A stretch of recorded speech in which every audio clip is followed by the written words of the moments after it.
नमस्कार मित्रांनो, कोण होतीस तू काय झालीस तू या मालिकेच्या आजच्या भागात आपण बघूया. यश डिवोर्स पेपरवर सही करायला लागलेला असतो आणि कावेरी म्हणते यमुनाला, लाख वेळा याला सही करू दे ग, जोपर्यंत मी या पेपरवर सही करत नाही तोवर तो डिवोर्स ग्राह्य धरला जाणार नाही. त्यामुळे त्याला सह्या करू दे किंवा अजून काही करू दे, मला काही फरक पडत नाही. आणि हो, माझा जीव गेला तरी मी या पेपरवर सही करत नसते. तुला काय करायचंय ना ते कर. यमुना हसते आणि कावेरी कावेरी आणि अगदी कावेरीच्या जवळ आलेली असते. मला माहितीच होतं एवढं सहज एवढं ऐश्वर्य तू सोडणार नाही, हे शक्यच नाही. पण मी वकिलांची रांग लावेन आणि काही झालं तरी डिवोर्स पेपरवर सही तुला करायलाच लावणार. तुझा आणि यशचा डिवोर्स करील तेव्हाच यमुना शांत बसेल. यमुना अगदी हात धुण्या कावेरीच्या मागं लागलेली असते. एकदा काय यशने कोर्टामध्ये सगळ्यांच्या समोर सांगितलं की तू जबरदस्तीने लग्न केलंय यशशी आणि जबरदस्तीने त्याची बायको झाली. मग काय, संपला की विषय.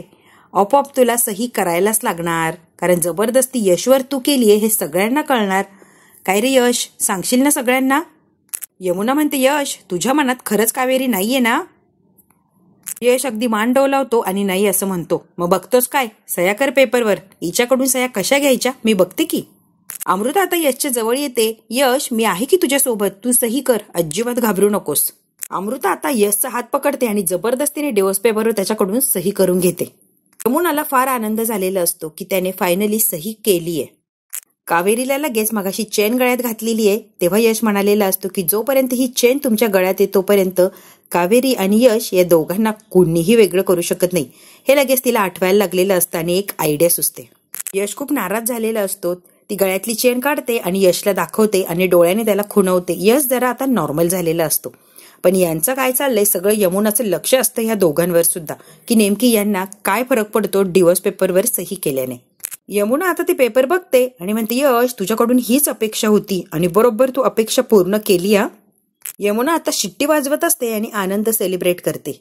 कावेरीकडे बघते आणि मनातल्या मनात म्हणते, मला घराच्या बाहेर काढायला निघाली होती ना कावेरी, आता तूच घराच्या बाहेर जाण्याची तयारी कर, कारण यमुनाने पक्क ठरवलंय ती तुला घराच्या बाहेर काढणारच. अगदी नाचत नाचत ते पेपर घेऊन उड्या मारत आलेली असते आणि नाचतच ते पेपर कपाटात ठेवलेले असते. तेवढ्यात काही यश तिच्या मागे चाललेला असतो. यश, तुझ्या एका सहीने ते कावेरीचं तोंड कसं पडलं होतं, कसं झालं बघितलं ना, खरंच कमाल्या. आणि डिवोर्स झाल्यावर तर काय अवस्था होईल ना त्या कावेरीची, खरंच बघण्यासारखी असणार आहे. यमुनाला इतका आनंद झालेला असतो, तिला फक्त काही करून कावेरीला घराच्या बाहेर काढायचं असतं. यश यमुनासोबत बोलतच असतो. तेवढ्यात मागून अमृता येते आणि त्याला पक्की अशी चिटकते. यश आता बघतच राहतो की अमृता हे काय करतीये आणि यामिनी आता लाजलेली असते. यश पटकन त्या अमृतापासून लांब होतो. अमृता, हे काय चाललंय? थँक्यू थँक्यू थँक्यू, आज खरंच माझं मन जिंकलंय तू. बघतोस ना यश, अमृता किती खुश आहे आणि ती का खुश नसणार आहे? अरे खुश असायलाच हवं. डिवोर्स पेपरवर सही केलीये तू आणि हे तर स्वप्न आहे अमृताचं. कावेरीने तुला डिवोर्स द्यायचा आणि तू तिच्याशी लग्न करायचं. फायनली ते कुठेतरी आता पूर्ण व्हायला जातंय ना, म्हणून इतका आनंद झालाय ह्या अमृताला. तुला माहिती का यश, मी आता माझ्या घरी जाण्याचा विचार करत होते, पण कसं आहे ना, आता तू डिवोर्स पेपरवर सही केली आणि पुन्हा एकदा मला होप्स दिल्यात. आता मी घरी जाण्याचा विचार बदललाय. मी आता इथेच राहणार आहे माझ्या यशच्या जवळ. यमुना म्हणते, अमृता, माझ्या लाडक्या भावाने प्रूव्ह केलं या कावेरीच्या ट्रॅपमध्ये तो कधीच अडकला नव्हता. तो आपल्या साईडनी होता. अगदी मजबुरी म्हणून कावेरीशी लग्न करायला लागलं त्याला. अमृता आता परत त्या यशला चिटकलेली असते. यशला ऑकवर्ड फील होतं आणि अमृताला दूर असा लोटतो. यमुना म्हणते, यश काय झालंय आणि तिला एवढा इन्सिक्युअर होऊन तिला कसले लांब लोटतोस रे? काय झालंय असं की अमृताला इतकं ढकलून दिलंय तू? यश काही एक बोलत नाही आणि अगदी शांत बसलेला असतो. इकडे मात्र विद्या आणि कावेरी अगदी शांत उभी असते, पण विद्या मात्र चिडचिड करत असते. ती यामिनी इतकी खडूस आहे ना की बस. बघितलं का भावाकडनं कसे डिवोर्स पेपरवर सही करून घेतली, एकदम भैताड. पण सगळं खरं आहे. तर यश भाऊजीला काय झालं होतं की डिवोर्स पेपरवर सही केली, सही करणार नाही असं काही बोलता आलं नाही का? ती सांगते आणि यश भाऊजी ऐकतात. हे मला अजिबात आवडलेलं नाही. कावेरी म्हणते, हो हळूहळू बोल, कुणी जर ऐकलं तर यायचंय आपल्यावर परत. ही विद्या इतकी चिडलेली असते आणि इतकी काय बडबड करत असते, काहीही बोलत असते. आता तिच्याकडे बघून कावेरीला खरंच हसायला येत असतं आणि मज्जाही वाटत असते की काय ही विद्या किती चिडचिड करतीये. एवढे सगळे तिला त्रास देतात पण विद्या मात्र काय सुधारायचं नाव घेत नसते. विद्या आता बडबड करत असते आणि कावेरी हसत असते. विद्या बडबड करता करता कावेरीकडे बघते. मी एवढी बडबड करतेय, एवढी चिडलीये आणि तुम्ही कसले हसताय हो? तुम्हाला काय झालंय हसायला? आता हिला हसायला बघून विद्याला मात्र राग येतो. यश भाऊजी तुमच्याशी इतकं वाईट वागले आणि तुम्हाला आनंदाच्या उकळ्या फुटताय का? अजिबात हसायचं नाही. हसायचं नाही म्हणजे नाही, चेहऱ्यावरचं हसू गेलं पाहिजे. कावेरी लगेच सिरियस होते आणि हे बघा मी आता हसत नाहीये. मग आता किचनमध्ये यायला निघालेले असतात आणि हळूहळू तर चालत असतात. किचनची पायरी चढायला लागतात तर माचे गुडघे दुखत असतात म्हणून ते जोरात ऐक असं ओरडतात. आता विद्याच्या आणि कावेरीच्या लक्षात येतं की मा इकडे किचनमध्ये येत आहे. मग आता कावेरीने कुठे लपायचं, कारण कावेरी किचनमध्ये हे जर कळालं तर मा गोंधळ घालणार आणि नको ते परत सुरू होणार. बिचारी कावेरी आता खूप घाबरलेली असते. आता मी कुठे लपू? विद्या म्हणते जा त्या पडद्याच्या मागे लपा. आणि आता विद्याने सांगितल्याप्रमाणे कावेरी पटकन त्या पडद्याच्या मागे लपलेली असते आणि विद्या आता नॉर्मल स्वयंपाक करते एकटीच असं दाखवते माच्या समोर. इकडे आता यश अमृता आणि यमुना यांच्यापासून जरा लांब जाऊन उभा राहिलेला असतो आणि अगदी शांत शांत असतो. त्याला खूप वाईट वाटत असतं आणि रागही येत असतो ह्या दोघींचा. तो लांब गेल्यामुळे ह्या दोघी एकमेकींकडे बघतात आणि एकमेकींना खुनवाखुनवी करत असतात. अमृता म्हणते यश, यमुना म्हणते यश काय झालंय रे, एवढा काय लांब जाऊन उभा राहिला आणि तुझ्या डोक्यात काय चाललंय रे? तू खरंच आमच्या बाजूनी आहेस की फक्त दाखवण्यासाठी आमच्या बाजूनी आहे? का तुला डिवोर्स पेपरवर सही केलीये म्हणून वाईट वाटतंय? अरे यश तुला नक्की काय होतंय सांगतोस का जरा? यश काही बोलत नाही आणि त्यांच्यापासून खूप लांब जाऊन तिकडे तोंड करून उभा राहिलेला असतो. पण आता यश तर नेमकी काय होतंय किंवा काय चाललंय हे यमुनाच्या आणि अमृताच्या लक्षात आलेलं असतं, पण त्याच्या तोंडून कबूल करायचं म्हणून त्याला सारखं विचारतात, अरे काय झालंय, कसलं टेन्शन आहे तुला आणि आमच्यापासून इतक्या लांब का जाऊन उभा राहिलास? यमुना म्हणते यश तुझ्याशी काहीतरी बोलतीये, तिकडे तोंड करून काय बसलाय, उत्तर दे. यमुना म्हणते यश मी काय विचारतीये लक्ष आहे का? आणि आज नाही तर उद्या तुझं अमृताशीच लग्न होणार आहे ना, मग एवढा कसला विचार करतोय आणि एवढा काय ऑकवर्ड फील झालाय? अमृता म्हणते मी जवळ आले तर एवढं काय वाटलंय की इतके लांब जाऊन उभे राहिले? म्हणजे माझा त्रास होतो की यशला मी जवळ आलेली अजिबात आवडत नाहीये? नेमकी यशच्या डोक्यात चाललंय तरी काय कळेल का मला? आता यमुनाही बडबड करत असते आणि ही अमृताही बडबड करत असते. अगदी हे यशचं डोकं त्यांनी बधीर करून ठेवलेलं असतं. इतकी काय बडबड करतात आणि यांनी जे प्रश्न विचारले त्याचे लगेच उत्तर द्यावं ही त्यांना अपेक्षा असते. यश मात्र कोणाच्याही प्रश्नाचं उत्तर देत नाही, शांतपणे लांब जाऊन उभा राहिलेला असतो. पण यांना मात्र यशचं काय चाललंय हे चांगलंच कळतं. यश आता जरा विचार करतो आणि यमुनाच्या आणि अमृताच्या जवळ जातो. काय यार अमृता तुला कळतंय का, इथे यामी दिदी आहे आणि तिच्या समोर हे आपण जरा ऑकवर्ड होतंय ना. आता ही मूर्ख यामी जोऱ्या जोऱ्यात दात काढायला लागते. अरे काय यश मला लाजतोय काय रे, मला कुठे लाजत असतात का, मी तुझी बहीण आहे ना. आणि हे काय चाललंय, एवढा काय लाजून लगेच लांब गेला आणि माझ्यासमोर काय वेडायच काय रे? आणि आता लाजल्याचं नाटक करतो यश आणि सगळी काही वेळ त्याने निभावून नेलेली असते. असू दे बाबा मी जाते बाहेर. अगं नको जाऊ, थांब इथेच, कशाला चाललीयस? नाही नाही बाबा तुम्हाला प्रायव्हसी मिळायला हवी ना, मी जाते बाहेर निघून. यश म्हणतो नको जाऊ म्हटलं ना तुला, थांब इथेच. यश आता त्यांची खेळी त्यांच्यावरच उलटवतो. कसं आहे ना अमृता, लवकरच माझा आणि कावेरीचा डिवोर्स होणार आहे बरोबर, पण कावेरीला जर आपल्याला असं बघितलं एकत्र तर ती नको ते प्रॉब्लेम क्रिएट करणार आणि अजून तमाशा होणार, बरोबर आहे का? त्यामुळे आपण अलर्ट राहायला हवं आणि दोघांपासून जितकं लांब राहता येईल तितकं लांब राहूया. कळतंय का तुला? बरं यश तू म्हणशील तसं करूया. अमृता म्हणते मी आता तुझ्या जवळ येण्याचा किंवा आसपास भटकण्याचाही प्रयत्न करणार नाही. त्या कावेरीने बघितलं तर खरंच तमाशा करायची, त्यापेक्षा असू दे तू म्हणतोय ना अगदी तसंच करूया. डिवोर्स होईपर्यंत मी काहीही बोलणार नाही किंवा करणार नाही. अगदी तू म्हणतोय ना तशी वागणार, अगदी गुड गर्ल सारखी. That's like a good girl. आता यशला जे बोलायचं असतं ते बरोबर हे येड्या अमृताकडून त्याने कबूल करून घेतलेलं असतं. यशचं काम तर झालेलं असतं. काही झालं तरी थोडे दिवस अमृता आता यश पासून लांब राहणार आणि त्याला त्रास देण्याचा प्रयत्न करणार नाही, यासाठी यशने चांगली सोय केलेली असते. इकडे आता मा हळूहळू गुडघे दुखतात ते किचनच्या पायऱ्या चढत चढत हळू आईग करत वर आलेली असते आणि आता किचनमध्ये येण्याचा प्रयत्न करत असते मा. विद्या आता लांबूनच बघते माला. आता विद्याच्या अगदी जवळ आलेले असतात. विद्या जरा घाबरल्यासारखी होते. मा आता किचनमध्ये येऊन बघता तर काहीही नसतं. वा, काहीही केलेलं नाहीये, छान, म्हणजे स्वयंपाकघरात अजून कसलीही तयारी नाही. मा आता एवढा शब्द बोलतात आणि अगदी शांत बसून त्या परत चाललेले असतात. थोडंसं पुढे गेल्यावर थांबतात आणि काहीतरी विचार करतात. विद्या म्हणते, मा तुम्हाला काही हवंय का, देऊ कमी करून? तुला घरात राहण्याची परमिशन दिली म्हणजे तुझ्यावरचा राग काही कमी झालाय असं नाहीये, जरा दूरच राहायचं. आता मा म्हणते, दूध आणायला म्हणून आले आणि परत विसरून गेले. विद्या म्हणते, मी देऊ का, शांत बस. मा आता किचन मधून दूध घेतात आणि आता परत गेलेले असतात. कावेरी आता बाहेर येते आणि विद्या म्हणते, बापरे मी तर काय घाबरले होते. कावेरी म्हणते, विद्याताई माने काही खाल्लेलं आहे की नाही? नाही हो, सकाळी सगळ्यांनी थोडं थोडं खाल्लं, पण माने मात्र काहीच खाल्लेलं नाहीये. मला काहीतरी खायला द्यायला लागणार आहे आपल्याला. हो ना, कावेरी म्हणते, काहीतरी करून द्यायला लागणार मला खायला. विद्या म्हणते, तुम्हाला काय करायचं ते करा, पण मला टेन्शन ते डिवोर्स पेपरचं आलंय. बघतेच मी आता त्या डिवोर्स पेपरचं करते काय. वकिलांपर्यंत पेपर जाताच कसे, ही विद्या आहे ना, बघा तुम्ही आता मी नेमकी काय करते. कावेरी आता हिच्याकडे तिरक्या नजरेने बघते आणि कावेरीलाही आनंद होत असतो की फायनली डिवोर्स पेपरचं काहीतरी करून टाकणार ही विद्या. कावेरी आता स्वयंपाक करत असते आणि अगदी घाईघाईने तिचं काम चाललेलं असतं, कारण आधीच खूप उशीर झालेला असतं स्वयंपाक वगैरे बनवायला. ती खूप घाईघाईने स्वयंपाक करत असते. यश येतो आणि यश म्हणतो, तुम्हाला काही कळतंय का, त्याच्यावर मी सही केलीये तीही जबरदस्तीने, आणि ते पेपर जाता वकिलाकडे गेले तर कोर्टात केस उभी राहणार आणि मग मजबुरीने आपला डिवोर्स करायलाच लागणार. तुम्हाला कळतंय का? तरीही कावेरी काही लक्ष देत नाही आणि तिचं स्वयंपाक वगैरे करत असते. यशला ते तडका दिल्यामुळे त्रास होत असतो, तरीही कावेरीचं काही लक्ष नसतं. तो म्हणतो, काय हो, तुम्हाला काही सिरियसनेस आहे की नाही, काय चाललंय तुमचं? एवढ्या महत्वाच्या विषयावर मी बोलतोय आणि हे स्वयंपाक वगैरे काय चाललंय?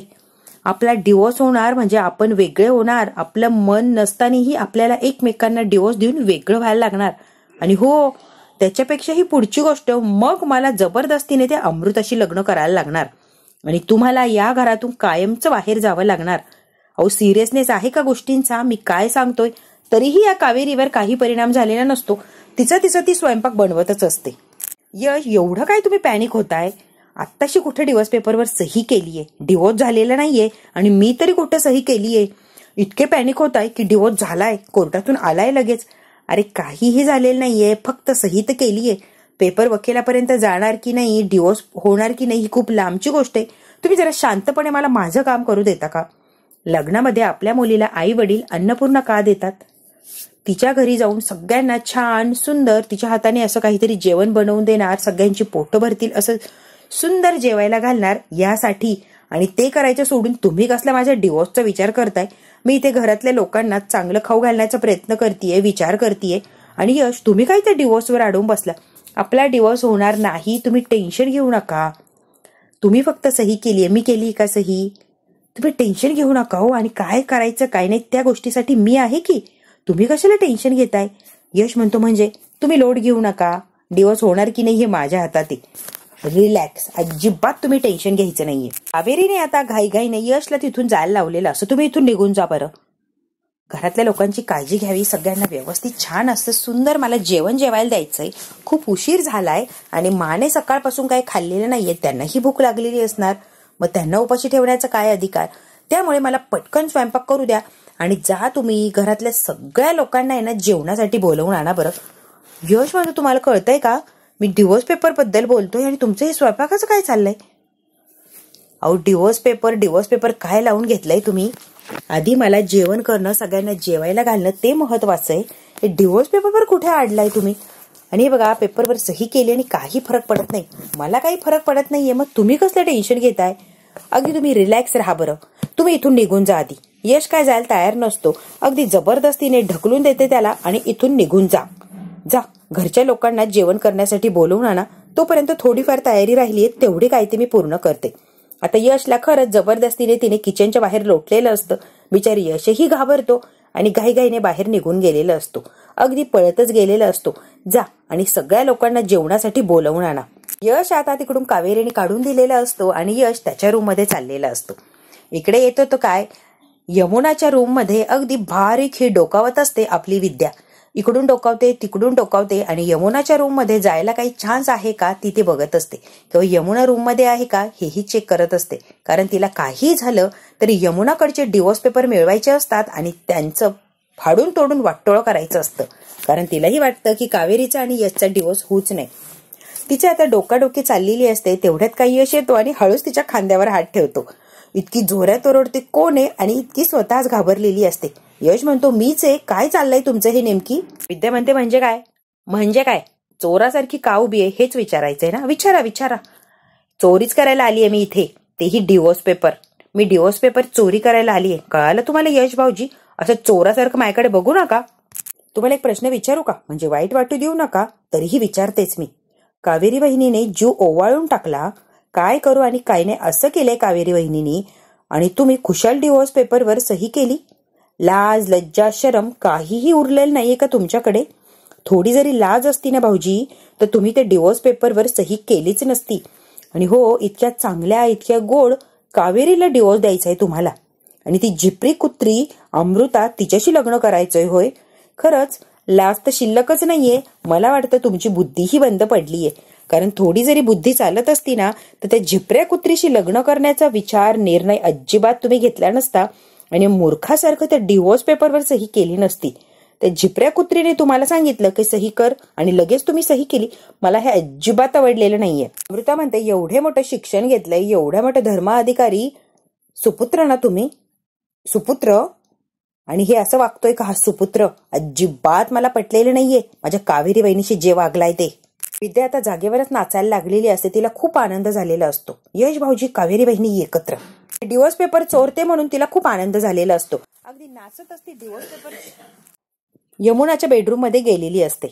कावेरीने आता देवाला नैवेद्य दाखवून झालेला असतो, आणि यशला म्हणते मला जेवायला बोलवा, मला यायच्या आधी मी इथून निघून जाते. यश म्हणतो ठीक आहे, मी मला बोलवून आणतो. कावेरी आता थाळी वाजवते जोऱ्या जोरात, आणि प्रत्येकाने जेवायला या, प्रत्येकाला ताट बनवलंय. सेपरेट बेडरूम मध्ये येऊन सांगायला काही मी मोकळी नाहीये. ज्याला जेवायचंय त्याने डायनिंग टेबलवर यायचं आणि जेवण करायचं. प्रत्येकाला सेपरेट मी काही बोलवणार नाहीये, अगदी मोठ्याने ओरडून ही कावेरी सांगत असते. आता पौर्णिमा आलेली असते, यमुना आलेली असते, आणि अमृता आलेली असते. पौर्णिमा ते ताट बघते आणि म्हणते, बापरे इतका लाल रस्सा, इतकं तिखट जेवण तर मी जेवणारच नाही, मला जाणारच नाही इतकं तिखट जेवण. पौर्णिमा काकू, तिखट आणि मसालेदार जेवल्याशिवाय काही जेवणाला मज्जा नाही. तुमचं ते मेमळीत जेवण बंद. आजपासून असंच तिखट आणि झणझणीत जेवण जेवायला लागणार आहे, कारण जेवण ही कावेरी स्वतः बनवणार आहे, कळलं का? यमुना म्हणते, आम्हाला नकोय तुझ्या हातचं जेवण, याच्यापेक्षा फ्रुट्स खाते की. आणि फ्रुट्स खायला यमुना पुढे गेलेली असते. कावेरी जागेवरूनच चाकू असा फेकते की डायरेक्ट ऍपल मध्ये जाऊन तो हे होतो. जेवण जेवायचं, ऍपल वगैरे नाही, जेवायच्या वेळेला जेवणच करायचं, कळालं का यामिनी ताई? अन्नाचा अपमान झालेला मी खपवून घेणार नाही, त्यामुळे मुकाट्याने जेवण करायचं, कळाले का? आता यमुना खरंच घाबरलेली असते कावेरीच्या या वागण्याला. यमुना आता हिच्यावर धावून गेलेली असते की तिच्या तोंडाला लगेच अशी काठी लावते, आणि कावेरी म्हणते, 1 खून केला तरी 30 शिक्षा, आणि 3 खून केले तरी 30 शिक्षा. त्यामुळे मी 1 खून केला तरीही मला 30 शिक्षा होणार आहे. मग एकाच वेळेला 3 खून केले तर कसं? बरोबर आहे का पौर्णिमा काकू? पौर्णिमा इतकी घाबरलेली असते आणि घाईघाईने आता जेवायला बसते. अशी काय धमकी दिलेली असते की मुकाट्याने जेवायला बसलेले असतात यमुना, पौर्णिमा काकू. अमृता उभीच राहिलेली असते. कावेरी म्हणते, काय ग तुझं काय वेगळं? तुला वेगळं काय सांगायचं का? का जे यमुनाला केलंय ते तुला करायचंय? तुझ्या डोक्यात सहज गोष्टी शिरतच नाही का? की सारखी मला घराच्या बाहेर काढण्याचे स्वप्न बघत असते तू? अगो हो, मला जर घराच्या बाहेर काढायचं असेल तर त्यासाठी खूप ताकद लागणार, कारण कावेरी सहजासहजी काय घराच्या बाहेर जात नसते. आणि मला जर घराच्या बाहेर काढायचं असेल तर ताकद लागणार, त्यासाठी तुला जेवायला लागणार. तू पोटभर जेवण करून घे, म्हणजे तुला ताकद येणार ह्या कावेरीला घराच्या बाहेर काढण्यासाठी, कळालं का? ए अमृता, नको ती बुद्धी कुठेही वापरू नको, फक्त जेवायला वापर. थोडीफार चांगली अक्कल आली तर आली. आणि हे बघ, मुकाट्याने जेवायला बस, कळतंय का तुला? हा भाग इथेच संपला. पुढच्या भागात काय होणार आपण अगदी थोडक्यात बघूया. मा आलेली असते तिथे, आणि मा कावेरीला म्हणे, काय हे काठी, हे चाकू, हे सगळं काही दाखवलं, या वस्तूंचा धाक दाखवला, आणि माझ्या गरीब घरच्या लोकांना तू धमकावलंस, आणि जबरदस्तीने तू जे जेवण केलंय ते जेवायला त्यांना भाग पाडलंस. बरोबर, चाकूचा धाक दाखवला, काठीचा धाक दाखवला, आणि जबरदस्तीने त्यांना जेवण करायला तू लावलंच. काय ग, तू स्वतःला समजतेस तरी काय? आज मला बघायचंच आहे तुझ्या हातामध्ये किती ताकद आहे अशी. तू मारामारी करायला एकदम 1 नंबर आहे, यात काही शंकाच नाही, ते तर मला माहिती की. पण तू आज मला दाखवूनच दे तुझ्या या हातामध्ये किती ताकद आहे. ही मारामारी आणि धमकावून जेवण्यापेक्षा मी मरण पत्करेन, पण मी हे जेवणार नाही म्हणजे नाही. आणि हो, तुला अजून एक गोष्ट सांगायची आहे. मी तुला सांगतेय, या सगळ्या वस्तूंचा वापर कर आणि तू मला मार किंवा मला धमकी देण्याचा प्रयत्न कर. मला तर असं वाटतंय काठी घे आणि तू मला मारच. मलाही बघायचंय ना तुझ्या या हातांमध्ये किती ताकद आहे. माझ्या या बिचाऱ्या लोकांना तू धमकवून जेवायला लावलंच आहे ना, आता मलाही तसाच प्रयत्न कर आणि धमकी देऊन जबरदस्ती करून जेवायला लाव. चल चल चल पटकन धमकी दे. तू काय काय बोलत होती त्यांना ते सगळं काही बोल आणि मला दाखव तू नेमकी काय काय करू शकतेस. अगं बघतीयस काय, कर की. यांच्यावर जो प्रयोग केला तो माझ्यावर कर. मा आता इतकी बोललेली असते आणि माच्या पुढे ही कावेरी एकही शब्द बोलणार नाही किंवा मला उलट उत्तर देणार नाही, हे तर आपल्याला माहितीच आहे. आता सगळं काही चांगलं चाललेलं असतं आणि ह्या जेवायलाही बसलेले असतात. घाबरून घुबरून कशाही जबरदस्तीने अगदी रागाने का होईना जेवण करायला बसलेले असतात. पण मा आल्यामुळे यांना आता चांगलंच बळ मिळालेलं असतं. अमृतालाही माच्या बोलण्याला हसायला लागते आणि यमुनाला तर काय तिच्या मनासारखंच झालेलं असतं. यमुना घाबरलेली असते कावेरीच्या धमकीला, तिच्या जबरदस्तीला. पौर्णिमा तर काय पळत जाऊन जेवायला बसलेली असते. पण मा आल्यामुळे सगळ्यांना त्याचा जरा आधार आलेला असतो आणि ह्या पटकन उठून बसतात आणि मा जे कावेरीला बोलतीये त्यावर त्या हसत असतात. इतक्या वेळ कावेरीने यांची जिरवली आणि आता मा येऊन कावेरीची जिरवतीये, त्यामुळे सगळ्यांनाच आनंद झालेला असतो. आता बघूया मा किती आणि काय त्रास देणार ह्या कावेरीला आणि माच्या त्रासाला कावेरी झुकणार का, मा म्हणतीये तसं वागणार का, की तिथून ती निघूनच जाणार. आता बघूया मा कावेरीला सरळ करते की कावेरी घरातल्या सगळ्या लोकांना सरळ करते. मा म्हटलेली असते की तुझ्या हातचं जेवण जेवणापेक्षा मी मरण पत्करीन. खरंच मा कावेरीच्या हातचं जेवणार नाही का? कावेरीला असा त्रास देणार आणि सारखे टोमणे देऊन टॉर्चर करून कावेरीला मागं खेचणार का? आणि यामध्ये मला साथ देणार ती यमुना. हे सगळं काही शक्य आहे का, की यशच्या साथीने कावेरी सगळं काही जिंकणार? हे जर आपल्याला बघायचं असेल तर आपल्याला बघायला लागणार उद्याचा भाग. हा भाग इथेच संपला. व्हिडिओ आवडला असेल तर लाईक, शेअर, सबस्क्राईब नक्की करा. धन्यवाद.